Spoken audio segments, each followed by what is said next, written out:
I would write my loved one's obituary based on how it would sound with you reading it. Oh my God, you have to meet Reynold. Let's go. I've talked about complicated mother obituaries before, but this one takes the cake. You're never going to predict the twists and turns in this obituary. I couldn't, so let's not even try. Let's meet Eva. Awesome. Well, my name is officially Erin Derby. I know we have. I just learned that today.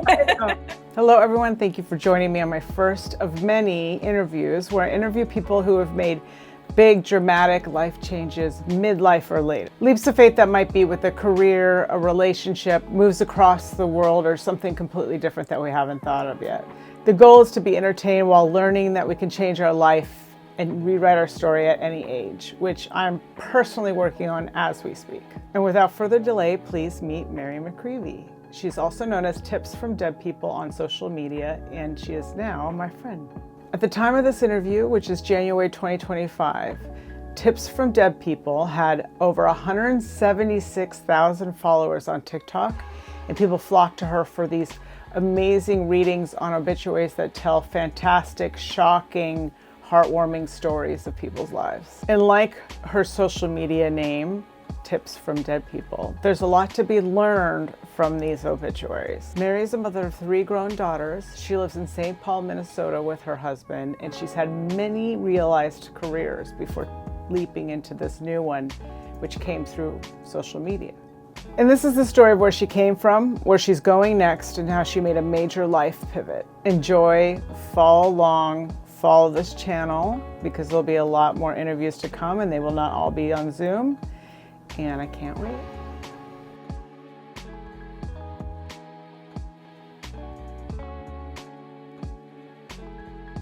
What was your education in your first sort of career path? Well, let's see. I was a theater kid in high school, among other things. And then when I got to college, I was like, all right, I like to read books. I'm going to be an English major. I don't know what that means. And I never really figured it out at all. And I went to a Catholic college, and a lot of people do this program called the Jesuit Volunteer Corps after college. I'm not sure if you've ever heard of that, but it's kind of like AmeriCorps or Teach for America, or one of those things where you commit to a year of service in an underserved area, and they support you with housing and room and board, and supervision and retreats and all this kind of stuff. So I did that and was assigned Brooklyn, New York. Oh, that's Sorry. where your underprivileged people were. That's where I live right now. Um, yeah, that's funny. Well, this would have been Built my apartment. 1989. Oh, well, that's so funny. My daughter just moved to New York, so we'll have to chat about that. Yeah. Um, well, 1989, it was a different story, but we were assigned to a house in Crown Heights, and then my job assignment was being a social worker up on about 108th and Broadway. Again, both areas now, which I would never be able to afford, but at the time, Yeah, sure. underserved. Yeah. So started down this path of social work, and I did that for nonprofit jobs in New York for 3 years. Not knowing, it's like as an English major, everybody who's achievement oriented is kind of like, oh, you probably want to go to law school or you want to get a PhD. Those are the things that you would do, or be a journalist with an Right. English major. And I couldn't make those things happen, or it didn't feel like it was for me. So I went this nonprofit route. And then when we moved I met my husband through JVC, and we moved to Madison. He went to law school, and I got a master's in public policy and nonprofit administration. I really felt like this is it. Nonprofit administration is my thing. So then after we graduated, he got a job clerking for a judge down in South Texas. So we went down there for a couple years, and I was the executive director of an AIDS clinic on the border. Hmm. And it was a trial by fire experience, like having never even supervised anyone to becoming the executive director of a multi-million dollar 30 to 40 employee agency. Right. I wouldn't trade it, but it was completely traumatic for me. And it was way too much. I mean, there's, you shouldn't do that. You shouldn't go from nothing to being, the executive director or something. Yeah. Again, like great stories, wouldn't trade some of the lessons I learned, but it Sure. was pain, part of it was painful. Sure. So then we started having kids, and I was one of those people who said, I think I'm gonna stay home for a couple years just to figure out the next step and kind of recalibrate what I want to do. And 2 years turned into 13 years. And complex woman. Barbara was many things, but what made her stand out is she was all of them, unapologetically and boldly. She loved fiercely. She laughed loudly. She gave hugs with all of herself and held tightly for just a few seconds too long. Then when my kids started like moving off, and I have a friend here who has a video production company, women owned, and a really inspiring, dynamic woman. And I said to her, I think my social work skills would actually work well in your video production agency. Would you give me a chance? Because this sounds like something creative and interesting, and I've always been really interested in storytelling. And she did, to her everlasting credit. So that's what I've done now for the last 18 years, I guess, is to be a video producer and director. So massive pivot. Wow. Yeah. Yeah. Um, I do think it has a lot of this, draws upon a lot of the same skills, organization and empathy. And if you're interviewing people, um, if I'm on behind the camera and I'm interviewing someone, you really do have to have some of those same social work skills of handling difficult subject matter and that sort of thing. But Sure. even with that, it was something that kind of fell in my lap. It Yeah. wasn't something that I really sought out. So, as someone who's fairly competitive and achievement oriented, I don't feel like I ever did that thing where I picked a career, I moved along logically in it, and I rose through the ranks and I achieved kind of like esteem from it. Right. So, Right. that's always been a struggle, and it really plays into the stuff that I do with the obituary. There's always a debate with these obituaries about whether people should post, whether they get to tell their own experience, whether obituaries are for the living or for the dead. And there's always comments like, this shouldn't have been done, just let sleeping dogs lie or whatever. But then there's almost always more comments about people get to speak their truth. That was their lived experience. And this is for the living and it's for healing and stuff. So But so now, second pivot is that my boss is retiring and has offered to sell me the agency, but that's not probably something I'm going to do. And now I'm figuring out. So through this social media experience, I've Right. been offered the opportunity to do some public speaking and writing, and have found that to be more enjoyable than anything I've ever done. Yeah. Preparing for the speeches and giving them and the interaction with the audience and then writing about it. It's I think it's like I finally found something that really spoke to me. It's not that lucrative, as you probably know, but it's really, really something that I love. So second pivot is like as we speak. Yes. Right. Happening right in real time. Yeah, exactly. So now that's so great because I have so many questions now. I mean, I do Okay. feel like your theater and English major background definitely lent itself to like the first pivot, right? When it came to filmmaking and stuff like that. Like Mhm. that feels like, oh, that was kind of going back to your original interests and stuff. Mhm. I can Mhm. really see Yeah, it. it does. I think the missing piece there is that I come from a family of very high achievers in traditional fields like law, medicine, academia. And so anything sort of short of that has always felt like a little bit off to the side. Right, Um, and right. so the video production stuff is a little quirky, even though I really have enjoyed it. It has fed a lot of those creative impulses. I was able to make a good living at it. I just, it's never really felt like the old, what color is your parachute? You found your thing, you found your passion, now you're going for it.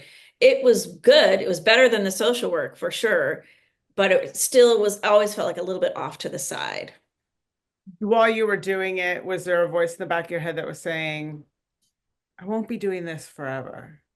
Or did you feel sort of you Yeah, I were think, well, so I'm 50, I'll be 58 in a couple weeks. And I, when I first started doing video production, I think I had that feeling like, well, this is still haven't found what color my parachute is, but I'm going to. I'm definitely going to. I'm going to keep working at that. But then the longer I did it, the more I enjoyed it, and um, I just sort of felt like this is a really fun thing to do. I'm meeting super interesting people. Every week is a different adventure in this field. So I eventually sort of felt satisfied with that and not aspiring to try something else.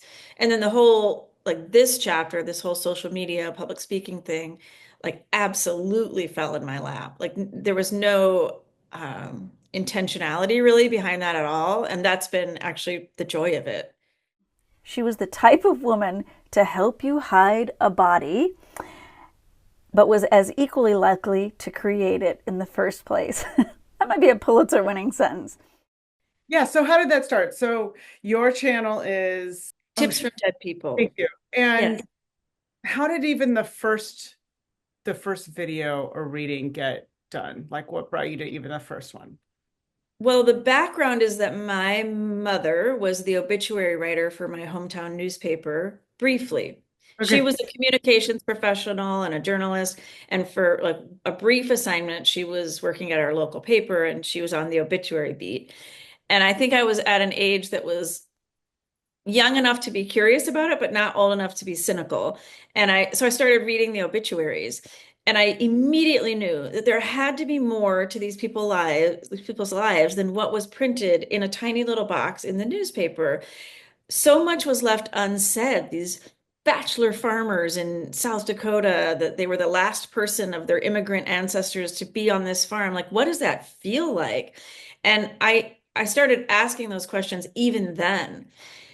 And even then, at a young age, I would clip out the ones that were interesting to me. And then through all my moves to Indiana, New York, Texas, Wisconsin, Minnesota, I would subscribe to the newspaper and clip out more interesting ones. And I just always found it fascinating, but just kept them in a manila folder. And then a couple years ago, I was in the midst of a kind of a stressful work project, and I thought to myself, I've never really done anything like creative myself. I'm not a craft person. I don't draw, I don't sing, that sort of thing. Despite having high school theater background, that was not part of my daily life. So I dug those out and I said to my three 20-something daughters, if I were to do this, like try to read excerpts of these obituaries and say what they mean to me, like why I held on to these, what would be the best platform? And of course, they were like cringe because, ugh, like the idea of your mom doing this and then also doing it with this weird subject matter. Ugh. But eventually they said TikTok to them was a better space because you could be a little messier, less curated, kind of more in immediate immediacy. So I just taught myself a tiny little bit about posting on TikTok, and I just started reading them. And I had a bunch saved. And probably for the first few months, there was like a couple hundred views on each one. I was not like in the know on how to tag things or hashtag or whatever. And then as these things happen, I did one very quirky video about botulism, as it turns out. People who in the olden days there'd be like a community event, potluck dinner, like in the 1700s. And if there was food poisoning, a whole bunch of people would die on the same day. And so there's these cemeteries on the East Coast that have rows of graves from the same day. And that's why I read this article about it. And so I took my dog for a walk, did a funny video and said, okay, it's holiday season. Be careful about potlucks.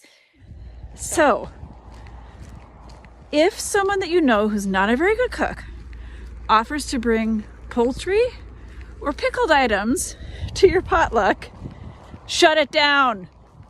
Went to bed, woke up, there was a million views and like 10,000 comments and everybody commenting on so much, including like food poisoning and stuff like that. It was very strange, but It hit at a lot of different angles as a subject, right? completely like, oh my gosh. And then once you have a video like that, TikTok sort of like puts you on a faster highway and then things started going from there. And then because of a couple of those videos, um, newspapers and public radio stations started calling, and Reader's Digest wanted me to write an article just based on the tips. And from that time forward, I haven't had to find any on my own. I think I have a list of about 500 now. People are sending me, I Yeah. don't know, maybe 10 a day. And No, I want to read every single one, and I want to respond to everybody. I can't make a video for everyone, of course, but that's where it is. And it's, I mean, imagine your childhood hobby coming to life like that. It's, it's well, been it sort of great. does speak to the fact that it was hidden there all along a little bit, right? And it Yeah. totally come out of nowhere, right? Your interest. I think that's right. It's that has been reflected to me. As a, I've worked with a life coach now for about 20 years because like I said, I've always been questing for the right career. And she has always come back to storytelling, even before it was clear to me. She's like, you love telling stories, you love reading stories. There's something there. But my cynical, sort of competitive brain would hear that and say, great, but how do you make money at it? And how do you get social esteem in the way that, teachers, lawyers, whatever have? Like, I don't see the connection there between loving stories and figuring out what to do with my days. And so I would resist that. But since this TikTok thing has happened, of course, she's like, It showed up. I told you. Yeah. Well, that's, I think, the thing is that you have to sort of just do the thing anyway and then let it figure out the path, I think sometimes, right? We try and decide the path ahead of time, like your family knew, okay, if I'm gonna be a lawyer, and these are exactly the steps I take to get there, Mhm. right? But there's a lot of things out there that it's just it hasn't been the steps haven't been laid out before us just yet. So sometimes you just do the thing casually and then let the steps take form as one at a time, and it sounds like you If just somebody had told me that exact thing that you just said at age 18, I probably would have been spared thousands of sleepless nights. yeah, right. I don't know whether it was the day, the generation, or Yeah, sure. what. That would have been really, really important for me to hear. And because of that, and because I feel like reading all these obituaries has kind of changed my brain. It isn't just about me like reclaiming a hobby. What I'm reading about in these stories is that I'll read the obituaries of very, very accomplished people, um, but it's clear they were assholes, or they Mm, didn't have like um, an abiding love from their family. And right. I'll read obituaries of rogues or outsiders or people that you might consider weird, or people who've had very like hop, skip, jump careers, zigzaggy roads. And the obituary is like oozing with love. And Right. so part of this has been really to help me reshape my brain around what matters, and that your resume is often the least important thing about you. They say, when all these TED Talks, they'll say, what are the 5 regrets of the dying? It's always spent too much time on work.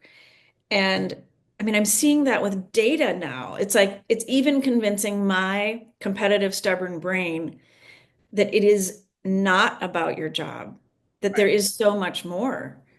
Right. I'm also deprogramming myself, which is why I've gotten so interested in all of this. And so I completely sympathize with that. Our identities are very much wrapped up in what we choose to do, right? Whether we stay at home, our identities in that, or whether we work, our identities in that career. And I'm sort of trying to deprogram that career identity a bit, right? And That's the right lingo. That is exactly the right lingo to right. use cult language, Yeah. Yeah, exactly. Exactly. And I'm a big fan of do the thing, take the leap of faith, and see the path sort of open in front of you. And it does sound like, and I agree, like this TikTok was the right platform because you can be so real, and you don't have to do some polished version of that's exhausting. Who has time for that? Right, right. Too impatient to wait for reincarnation, Eva lived several lifetimes concurrently. I love that line. When first in Putney, she had a. I would say the biggest moment of that was when the Minnesota Association of Hospice and Palliative Care Providers so it'll be like a year ago, December of 2023, reached out to me and said, would you be the keynote speaker for our April 2024 conference here in the Twin Cities? And there'll be about 400 to 500 people. And in the Zoom interview with the director, I was like, because of my TikTok? Like, do you know who you're like? Seriously? I mean, I've never done this before. And he said, oh no, our steering committee, there's a lot of young people on the steering committee and they follow you on TikTok. And they were immediately like, let's find her and and I said, okay, so you're taking a risk on me. I can tell you that my theme would be the top things that I've learned from these obituaries. Are you okay with that? And Yeah. he said, yeah, just give us an hour. And this will start off the whole conference at 8 a.m. And so I worked so hard on that speech on the theory that if I like this, Yeah. I would love to do more. If I Yes. don't like it, it's a lesson well learned, and Yes. that's so be it. So I worked really, really hard. There's a woman in New York who's from Minnesota who's a stand-up comedian, and her job back here in Minnesota was this being the speechwriter for the CEO of Target. Oh, So through friends of friends and whatever, I worked with her for a couple hours and had her look at some edits, and that was so helpful.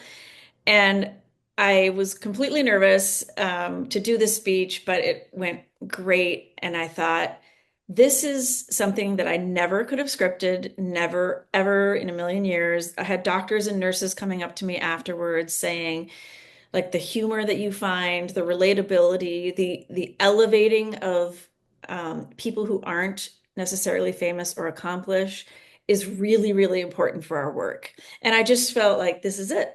I just love this so much. So I don't know what's going to happen in the future. It's going to be a giant bummer if TikTok gets banned, because I'll yes. have to learn other platforms.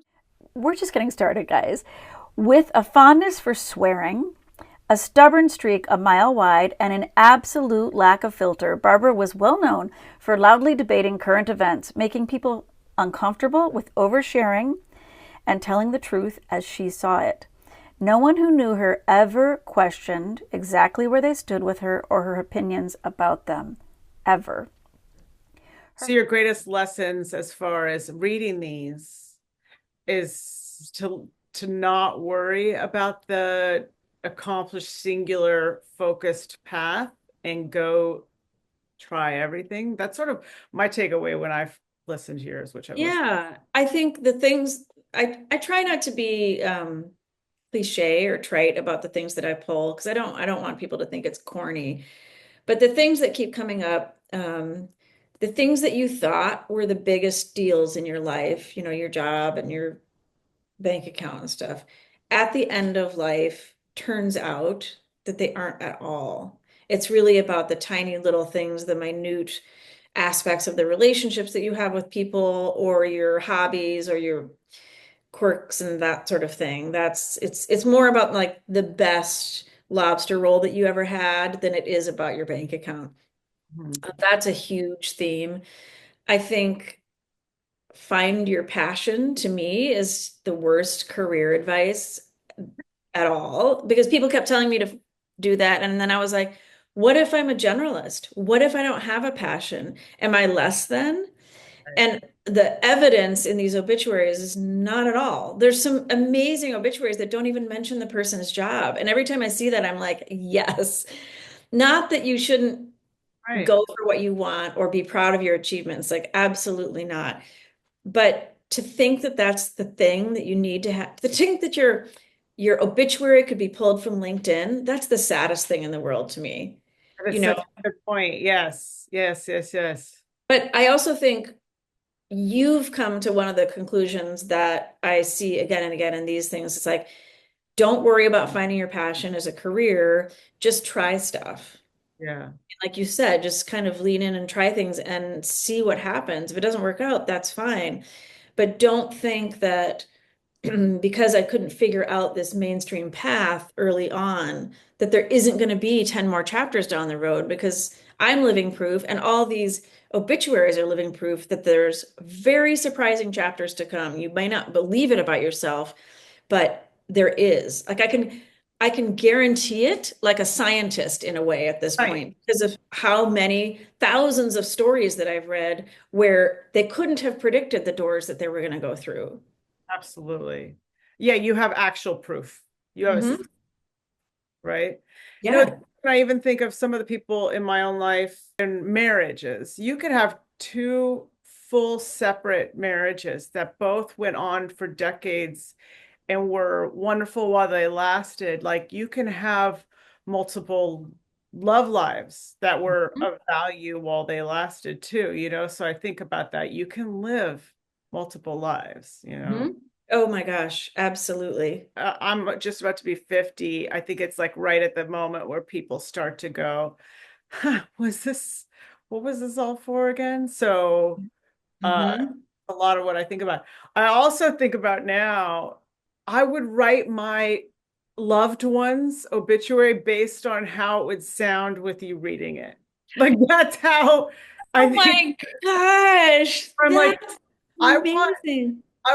if she were to read it, I would want this loved one to be, I'd want them to be a whole person, right? Like Right. have so much life reflected in what you were reading. So I think That almost makes me want to weep. I love that so much. over the summer I had a friend pass away unexpectedly, and I'm not close to his family at all. So I would have no influence over his obituary. And I only knew him the past few years of his life. And they wrote the shortest, just most like just factual thing. And I felt very saddened by that because I think he deserved more of a story to be told, you know.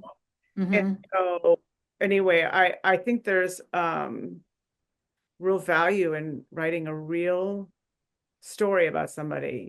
Of course it Oh can't my gosh. always be a memoir, but it could be a page long, could be filled with meat, you Oh, know? and I always say too, it doesn't matter if you're a writer or not. You don't Right. have to be. A good obituary, I've read a couple that were just bullet points. Right. They hated this, they loved this. And there's going to be very funny things in a list like that, guaranteed, Yeah. and poignant things as well. And that's all you need. Honestly, that's all you need. We're not worried about genealogy. That stuff is all established and taken care of. This is about the next couple generations max are going to know us if we're lucky. Tell something good, tell something interesting.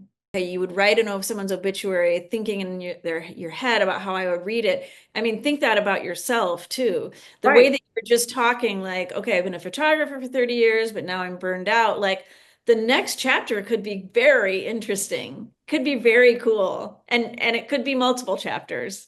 Right. It could be. It could, and I love the way you just put that because you could almost approach life that way, right? Like what instead of journaling, like, what do I want the next 5 years to look like? You could literally, as though it was writing a character, Mhm. right? You could almost journal like, well, then Erin went off. She put everything in storage and went and rented a van in France and traveled Mhm. around for the next 7 years. You know, and Mhm.